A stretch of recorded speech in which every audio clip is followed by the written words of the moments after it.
Hope you're all doing well and having a lovely day. It's sunny outside, so we're all very happy in the salon today. We've been dancing and all sorts, so it's a good day.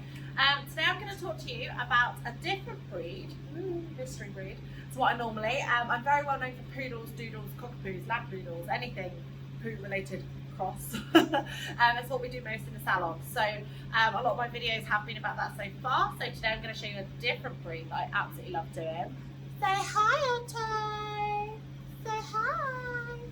This is Otto, and he is a miniature Schnauzer.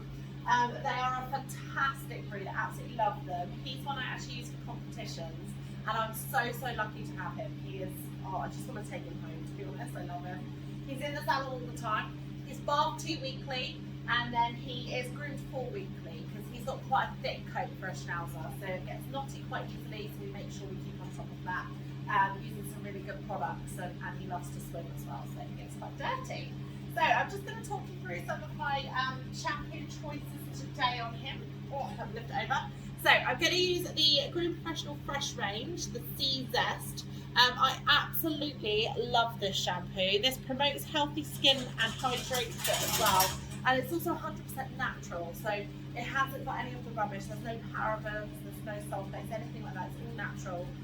Which is really good. It's really good for the skin. Because he swims so much, I'm just doing that because I find it quite a deep cleanser as well. These are really nice smell on them. And then after, I'm not going to put conditioner in his legs today because I'm scissoring his legs later on in this video. If you put conditioner in, sometimes it can make them a bit heavy and then they're really hard to scissor. So we want them to kind of be springy and up. So, but I am going to use this. I'll just bring it a bit closer. This is the Coat Repair Conditioner. This is fantastic for the salon. It's really good on dull coats, and again, there's no harmful chemicals in them. So I use this on his beard only. Because he has got such a thick coat, when I blow dry his beard, honestly, it looks like this. It's hilarious. He looks like a little advert with a scruffy dog. So to stop his beard being like this and being like this, I use conditioner and spray, and also a bit of hairspray at the end as well, just to make sure we're going to get that.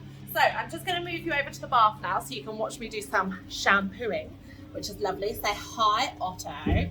So I've already diluted my Sea Zest Fresh in this jug here. I've done 1 pump of it, and then I use these, we call them poofies. I don't know what they're actually called, exfoliators I think, just because I find it makes it really gets into the coat. So we're really rubbing it in there. And the key areas to shampoo are obviously down the bum, around the genital area, the pads, the ear, under the ears especially. And you could do 1 or 2 shampoos. That's personal preference to the groomer. I've already done 1 shampoo on him. I am going to do another one just because he is quite dirty today. And I use this, I use it by my judgment really. If they only need 1 shampoo because they're bathed weekly at home and they're not that dirty, I do 1. If they need 2, I do 2. So there's no right or wrong answer there. So I'll just turn it on so you can see. Turn around, little baby. So you can see this shampoo gets a really good foam on it, which is really good for a natural shampoo. A lot of natural shampoos don't actually foam up that well. So this is a really good one, and this is the Fresh range. I also really like the Peppermint Purified. Oh, it smells incredible. I love peppermint though. And also the White Flower and Ginger is really good because it smells like ginger biscuits, and I love a good ginger biscuit dumped in a cup of tea. So that's what that reminds me of when I'm shampooing a dog. I am 100% thinking of ginger biscuits. So you can just see, once I've rubbed it on with the exfoliator, I just make sure I go really in between the toes, get all of that, because you don't want to get them out of the bath and then realise you've left a bit dirty. Right in between the pads, you're such a good boy. And then I'm just going to do his beard this side as well. Okay. And you know what I love doing with Otto? I'm going to show you what I love doing with Otto. Face this way, darling. Show it on your brush. Look at this. And then we can literally style it. Whee! Look at that. Tash goals or what? Look at that. Let me bring you a bit closer. Look at that tash. Oh la la. These are beautiful. Sorry. So once we've shampooed him, we're going to rinse him off, and then I will show you how I prep his coat with the dryer as well. It's very important when we're scissoring this breed, you want nice straight tubular legs. You want to make them look really strong, really defined. Their job is originally, they're the ratters on farms in Germany. So they need to look strong, they need to look powerful for that job, which is where their groom comes from. And also that's what their beard is sorry. So when they stick their nose down a nice big burrow to try and scare the rats off, if a rat bites them, this long beard and those brows means it's going to protect his face, his gums, and his eyes as well. Because if they go, they're going to grab the hair rather than his skin. And that's the case with a lot of terriers. That's why terriers have the long beards, and some of them can't appear to see. They can see out the side, but they have this hair over the front, and that is to protect them while they're doing their job. So that's a really good point. So I'm going to rinse him now. When you rinse the dog, just make sure the water runs completely clear. You don't want any shampoo residue in there. It can make them itchy, let alone it also affects your scissor work and your clipper work, because there's still shampoo in there, which is very sticky. But the main thing is it will make them very itchy going home. You know, I'm sure if you've had shampoo in your own hair, you know how itchy it can get. So I'm going to rinse him, and then I'm going to dry him off with this Groom Professional chamois, which are really good. These help speed up drying time dramatically, because you just wash them off, bring them out, and it means you're not washing towels every 2 seconds as well. So I'm going to use this on him today, and then I will show you how we prep him after. So I've just finished bathing our lovely Otto, this miniature Schnauzer here I've got. He's my competition dog, I love him to bits. So I'm just going to spray him with some fast dry spray now. We've just got the classic one here, and this really helps to reduce drying time. I've actually tried and tested this on loads of dogs. It's absolutely fantastic stuff, so you need to get some of that. Because it's spring, I'm also going to put some Bye Bye Buzz on him, because he's having a few issues with ticks at the moment. So I'm going to spray some of that on as well, just because it's got citronella in it. It's really good. It's a natural flea repellent and contains natural oils to repel fleas and ticks. So I'm just going to dry some of that into his coat so that he can go home with that as well. I'm not going to use conditioning spray on his legs, but I am going to spray a bit in his beard. So I'm going to use Not a Problem, because he's got a couple of knots in there. But I'm not going to put any on his legs, because I need his legs to be really springy and for me to scissor. So I'm going to start blasting now. When you blast, it's really important to blast about 80% of the coat dry, and then I fluff dry the rest. So I'll just show you. I'm going to turn the dryer on now, so you might not be able to hear me. But I will pop you on the table over here so you can see.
we have finished prepping Otto now, the miniature Schnauzer, and I'm ready to groom him. I've clipped out his flat work here on a 9 blade because it looks really nice on him. So now I'm just going to scissor tidy his legs a bit and show you this amazing, very, very lovely moustache and brows he's got going on. So I have cleared his pads and his nails already, so that's all done. And you can see he has quite fluffy legs. He's got very, very tubular legs. The scissorings that I'm using today are the Luminosa. I'll just show you them there. They're lovely. These are the curves. I've also got the bull nose and the straights as well. So these are fantastic. I really like curves. I use them a lot on dogs. I very, very few straights actually. So I like using them. I find it really levels with the body while I'm doing it. So that's good. So once you've put the pads, we're going to just go around the bottom of the feet like so. Make sure you always have your comb. I find I'm forever combing dogs. If you don't have it in your hand ready, then that's very hard to groom if you don't have it ready.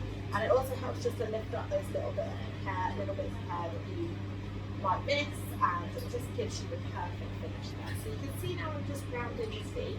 So they should have it's a very Groom characteristic that they have very strong legs, a very strong chest. They have a shorter body and longer legs and longer beard. As I just discussed earlier, this is to help them and protect them when they're working. So when they would put their heads down the holes, that would protect them against the rats from biting, which is quite important. When you're combing, just make sure you comb up as well, so you get all of those bits. And we're just going to put a bit of shaping in here. I tend to do shape first and then finish. So what I'll do is I'll go over a whole leg and just block out the shape that I want. And then once I've got the shape, I'll go over and put the finish on. And I find that works really well for me. Everyone has their own routines, but it's whatever you find more comfortable really to do. There's no right or wrong way of doing it. So you do whatever you feel comfortable with. You can see Otto stands absolutely beautiful. He's my competition dog, and he didn't used to stand like this when he was a puppy, but we've done lots and lots of training with him. And that really helped him. So just lots of positive reinforcement with your puppies, and that will really help with getting him to stand up for you. So the miniature Schnauzer I'm going to talk to you. This breed is amazing. They're so affectionate. They're so loyal. They make a brilliant family pet as well. And they almost are a bit clown-like in a way. They have this character that you just not help laugh at, to be honest with you. It's so funny. They'll just do really funny things, like get up and steal a sock and run into the garden. They really do have the best characters. They can be a little bit bobby in the nicest way. Being guard dogs and farm dogs, they are there to alert the farmers if anything is near their house, near their territory. And they do still really have that trait. A lot of Schnauzers I know are very, very vocal in a sense. So I'm just going to blend in this clipper line. So you want to go from the flank here to the bend of stifle, which is where they bend their leg.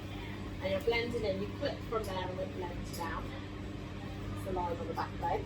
And then you want to make them look like they're on their tippy toes. So they look nice and standing forward like they're ready to work. You notice when dogs look like they're on their tippy toes, they really do look like they're ready to go and ready to work, which is what we're going for with our group as well.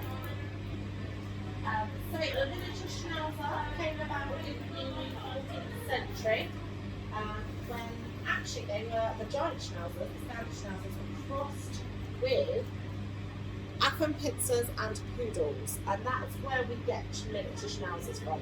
Obviously every dog is a crossbreed at the beginning. That's how we get breed standard, as they become standardised across the board, and that's how we get them. But that is the breeds that were mixed to create the miniature Schnauzer. And as I said before, they're farm dogs, so they were bred to get the rats, catch the rats, and also almost to guard as well. So guarders that could be coming into the farm.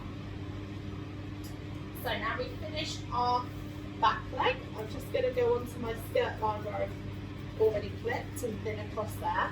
and it just helps blend. You want it to fall off the body, so it shouldn't be, when you look at your dog from above here, you shouldn't be able to see a big skirt sticking out, okay? So it should fall off the widest part of the body and go straight down. And I use the term skirt very loosely. It's not like a spaniel skirt, it's very, very short. So you don't really want to be leaving loads of length on there, okay? It's very tucked up at the tuck up, it's very short. You want it to be nice and short across there again to make them stand strong, ready to work. And again, this was for protecting them when they go in the undergrowth so that they didn't get all those horrible thorns and stuff on them and near their private parts, really. So the miniature schnauzer, I know I just went briefly into how the miniature schnauzer came about. I'm now just going to go through the sizes. There is actually 3 sizes of schnauzer. So you have the, I'm just going to move my table so you can see the front neck as well. Oh no, just noticed a big bit of this in there. So the 3 sizes, you get the miniature, which is this size. You get the standard, which are the big ones, and then you get the giants. The giants are absolutely huge. We've only ever seen one in our salon. They're really not a very common breed of dog at all anymore, which is really sad because they are absolutely lovely. They're lovely temperaments. They're a bit dopey, a bit clown-like, but also just so agile, ready to work, ready to please at the time as well. So really, really underestimated breed actually, but you will see the miniature around a lot. There is a lot of miniatures, especially in Berkshire. There is a lot of miniatures in Berkshire, so it's definitely a more popular size for families. And that's what you're listening to me. Definitely a more popular size for families and a really pet family and child friendly dog as well. So if you have kids and you have pets, they fit in well with that. Okay. So again, I'm just doing rounded foot, just to lift it up off the ground. Anything that's on the ground at the back, I'll take out. And then again, make sure you brush up. I'll just tilt my camera a bit so you can see the full leg. There we go. So brush up. And these are nice and tubular. You want them just slightly under the body. So strong chest, not too much frill on the chest. It is actually quite short. It does look quite long, but it is actually quite short. And for the outside of the leg, I just actually use my curves in reverse. I find it personally easier to get the shape that I want. It fits around the foot well, and it doesn't take too much off. So these Luminosa scissors are amazing though. They're so sharp, and you know what? They're so affordable for a salon. I think they're like between 50 and 60 pounds for the different sizes. I think the small ones might be cheaper actually. So they're really good if you've got team, if you've got staff to buy them. They're really good workhorse scissors, but whilst still being affordable, but good, because they're very sharp. They leave a beautiful finish on the top as well. Okay. So colours, Schnauzer's come in a few colours actually. You can get black and silver, you can get salt and pepper, you can get solid black. Then I think they're the recognised colours. You can get white ones as well. I don't think they're that common. The coats are not great on the white ones. They're often a bit hitty and very hard to scissor. If you've had them in your salon before, they are so hard to scissor on white coats because you can see every scissor line. So I'm just going down to the front. So front of the leg, straight down to the front of the toes. You don't want to have too much overhanging. So when you look from the front, you should be able to see through the leg. When you look from above, you don't want loads hanging out from the side, okay? So their legs should go out here. They don't need to be like a massive leg, so it's not Asian fusion that we're so they need to be quite tucked in. They're actually quite short. Their scissors are quite short. And as I said, Otto has got a very specific coat. He is a bit different to a normal Schnauzer in the sense of his coat's quite woolly. Which is lucky for me because it means I get a beautiful finish on scissoring him, but it doesn't sit the same as what a wiry coat does. As you can see, it does sit a bit differently, but I love his coat. He's gorgeous. He does well in competitions because he's just so handsome. He's got the best temperament ever, you may. It's such a good temperament. So Schnauzers are very good for people with allergies. They're very low shedding, which is good if you've got an allergy to hair at all. So they can still shed, but not very much. Traditionally they have a wire coat. Now he has more of a combination coat now because he's actually been clipped. But they do traditionally have a wire coat and they are traditionally hand stripped. Now the story behind hand stripping is because they were working dogs. They actually were bred to go in all of the undergrowth, as I said, and normally in the olden days it would strip out naturally. So when they ran through a really big heavy bush, it would actually strip out a lot of their jacket. If they got stuck in a situation, they could pull themselves out. I know it sounds horrible, but because their hair would just fall out, it would just come out. And that was the idea of the wiry coat, is that if they got stuck on the soup of a rodent or something, they could actually free themselves and run away and get away without injury. So it's a very good trick to have. Sometimes I wish I had wiry hair. That is a very, very thick bouffant. I have poodle hair. You know when they say that people look like their dogs? That is 100% me. I look like the poodles on that when I let down my hair. So that's fun. And you can just see I'm going really in line with the body. Just try to tilt him a little bit so you can see. You can see this is quite square, he's quite proud. You can see there's nothing overhanging from the side. You can see through his leg. It's giving him good conformation, good angulation when he's stacked, okay? You can go a bit shorter under the beard if you want to define that and leave this. If they don't have a chest there, you can leave a bit of extra hair just to make them look like a chest. It's amazing what you can do with grooming. It's brilliant for hiding things. I wish I could hide my flaws with hair. I'm not sure that would be very desired in people if you had hairy feet to hide your feet, but you never know. But yes, dogs can hide their flaws with grooming, so not that you have any flaws, do you make sure you are absolutely stunning. Hey, there we go. So, nice tubular leg, okay? I'm just going to do the other side and then I will move on to the head. Right, so the last bit I'm going to cover on the Schnauzer is this amazing, gorgeous beard he's got going on. This is beard goals right here, isn't it? Look at that. Men wait years to grow beards like that. He's got a lovely beard. So I'm just going to go through the Schnauzer eyebrows with you, because a lot of people do make the mistake of leaving the eyebrows too heavy and they're actually quite short at the sides. And another little thing is just thinning down the nose. If you can avoid it, unless the customer really wants you to, don't thin down the nose, because when it grows back spiky. So whereas if you let it grow like this, it grows naturally into the beard and it makes it fuller and nicer, and then you don't get that spiky bit at the front every time they come back. Okay, so I'm just going to clear his eyes, and to do that I part the brows, because obviously you don't want to cut those eyebrows off. That is the worst thing that could possibly happen to a Schnauzer, is you go and cut off some nice full eyebrows. So I'm actually holding them, one with this finger, one with this finger. Okay, I've dried them straight forward to give them shape so that they fall in the correct way. If you dry them the wrong way, then they're going to stick up the wrong way. So I'm just going to clear the triangle in between his eyes here, and that's all I clear. Okay, so I also then just get a bit of hairspray on my comb and then comb the beard down, and that just really helps it sit correctly in the nice way that it should sit. Obviously, as soon as they go rub themselves all over the floor, it's going to go crazy, and that's what Schnauzers do best.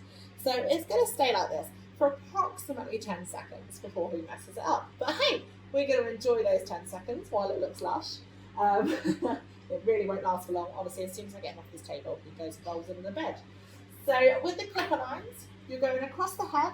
The head should be quite rectangular, and then down the sides from the corner of the eye to the corner of the mouth, straight under, and then the same on the other side, corner of the mouth, corner of the eye.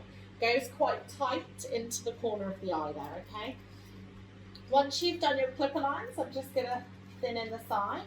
Thin down the middle again. If you're worried about the brows, just hold them to the side. And just over the top to blend in those clipper lines. They don't want to be going home with clipper lines. There's 4 different styles you can do on Schnauzer faces. Obviously, this is the kind of show breed standard with the long brows and the natural beards. They don't have their beard trim for the breed standard one. We also do what we call a pet Schnauzer face, which is where they have the Schnauzer face, but we do a short alternative.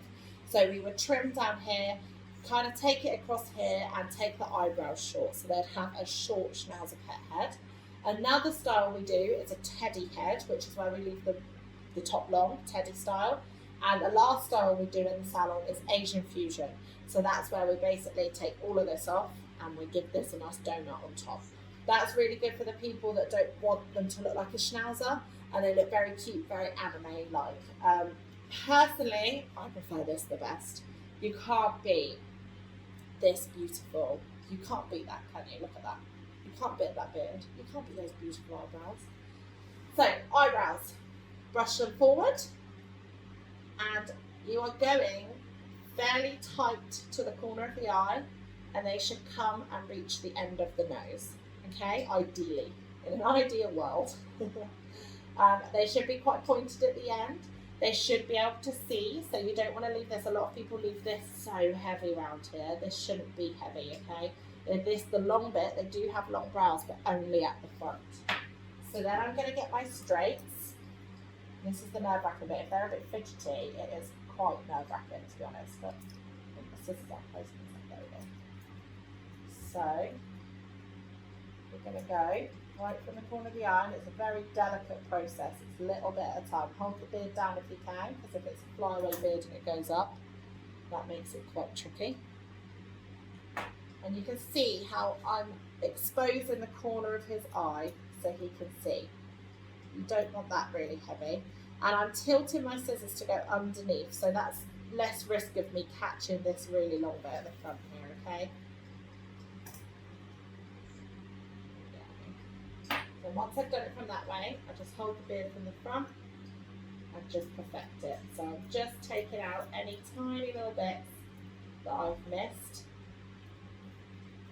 just to neaten it up and really perfect that long eyebrow. Just to protect them against those horrible rats, okay?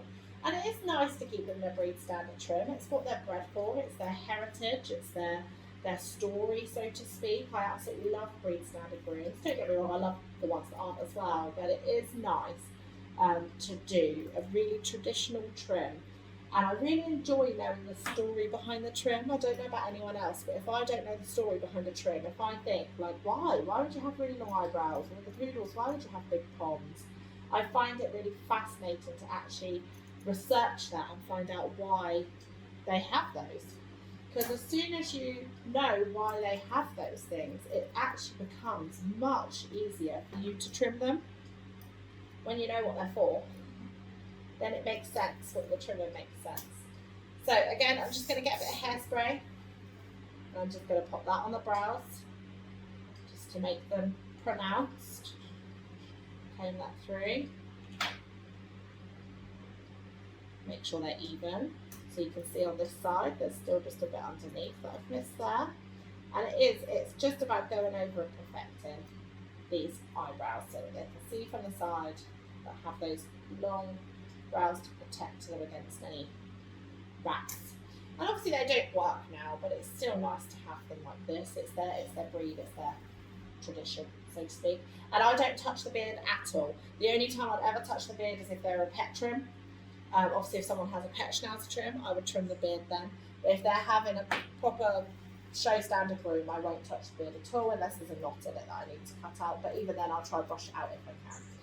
So the last thing I'm going to go through today with the head is just his ears. I've already clipped his ears on a 15 blade. I do quite short because he is my competition dog. He's very used to a short blade. His skin's used to it, and he has got such a thick coat. If I'd done any longer, his ears would look so scruffy. They'd look like all tufty all over the place.